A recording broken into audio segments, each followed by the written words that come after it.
வேலூர் மத்திய சிறை கைதிகளுக்கு போதை ஒழிப்பு குறித்த விழிப்புணர்வு ஏற்படுத்தி வந்த மனநல ஆலோசகருக்கு ரவுடிகளுடன் தொடர்பு இருப்பது தெரியவந்ததால் அவரை போலீசார் கைது செய்தனர்.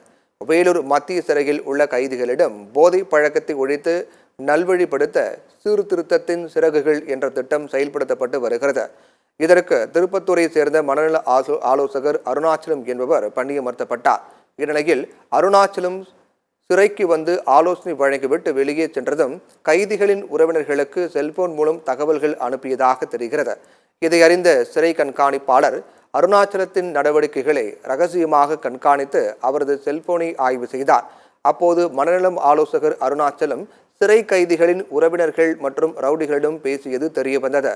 இதுகுறித்து ஜெயிலர் அருள்குமரன் காவல்துறையில் புகார் அளித்தார். போலீசார் அருணாச்சலத்தை கைது செய்து அவரது செல்போனை பறிமுதல் செய்து விசாரித்து வருகின்றனர்.